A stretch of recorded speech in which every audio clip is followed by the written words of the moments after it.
Welcome back. For Gordon Hanson, bladesmithing began as a hobby and quickly evolved into a career. His hand-forged Vonhelmick knives are some of the best on the market. We recently got a chance to check out the shop in Fall City. Let's take a look. Now it's time for Hot for Your House. Hey guys, we're out here at Vonhelmick Knife Company in Fall City. Gordon, thanks for having us out, man. You're welcome. Thanks for coming out. This is a beautiful place you have out here, and you make some great knives. Yeah, thank you. We found this place at an auction and decided to be a good place to set up shop. Nice. That is super cool, and you've got some great, beautiful equipment in here too. Yeah, thank you. We like the Japanese style, so we've collected some of the Japanese traditional knife making equipment. Nice. So what got you into knife making? Well, out elk hunting. Okay. I was elk hunting with my father-in-law, and he had a knife that he liked and showed it to me, and I thought, let me look at the maker, and we ended up going to their shop in Montana and seeing them and being introduced to knife making that way. And then we just decided to try our best. Nice. And now you've got this whole program going out here. We do. We make knives for production, custom work, and we also teach a class on knife making. Anybody can come out as long as you're 10 years or older and come make a knife. You don't have to have any experience. We'll teach you the whole process. That is great. So what goes into making a knife? A whole bunch of metallurgy, a lot of chemistry. So if you're interested in chemistry and metal, that's a good start. But really, there are about 72 steps to making one single knife. Wow. We got to get the forge hot, fire up the hammer. If we're going to use the Japanese hammer, we can, or hand hammering. We have to choose the steel, choose the heat treatment, look at all kinds of exotic woods or composite material for handles, and make it all come together. Nice. Should we go take a look at what the first steps are? Yeah, let's do check it. it out. All right, Gordon, so what's our first steps here? The first step is to choose the steel we're going to use, and today, just for show, we've decided that we should use the steel we primarily use. Okay. We take a blank like this. This is Hitachi SUS 410 stainless. Okay. It's a 3-layer laminate with mild steel on the outside, low carbon. Okay.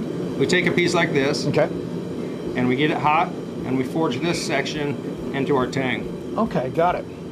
After that, we hammer out this heel of the blade. Okay. Continuing, we take our power hammer or our hammer and just hammer all the way out until we get a rough shape like this. But if you get it too brittle, then you can break a blade, right? They do end up really brittle at that point. Okay. So then you have to temper it. Gotcha. So there are several ways to temper, and probably the most common way is just to put it in an oven at a specific temperature for an hour, sometimes 2 hours, but in 1 hour segments. That temperature is about 400 degrees. Okay. So pretty hot. Yeah.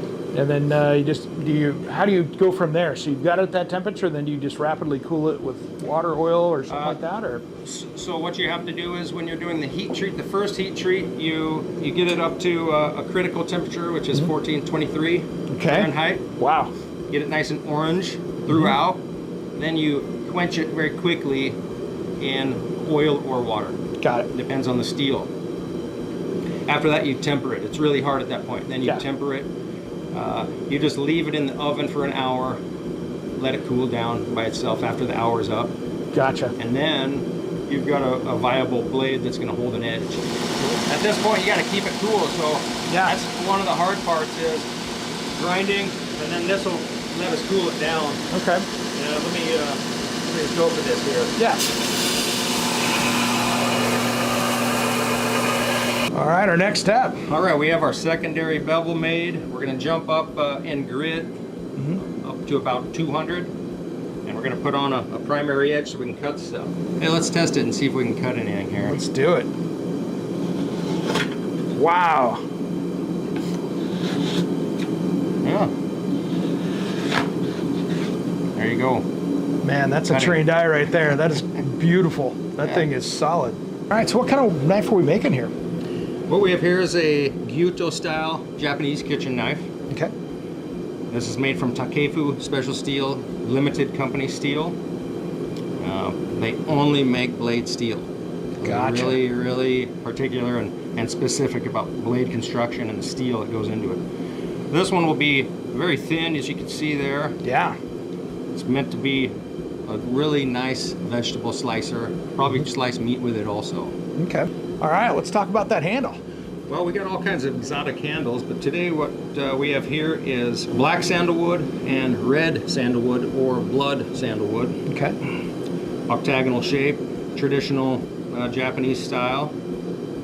It's got a slot in it already, Okay. but it might not fit here. So what we have to do is heat up our tang and burn a little bit of the hole in it. And we gotta get it fit just about right up there. Oh, that is awesome. Take that out, clean this up with a grinder, and then we've got to fill this with glue. Okay. Now we need to do to determine which side of this handle. You see all these nice grains. Yeah. Which one do we want to seat up? And I think I like this line Yeah, that's pretty. here. So we'll fit it in here like that. Okay. Got to use the torch again to get this warm enough for that glue to melt.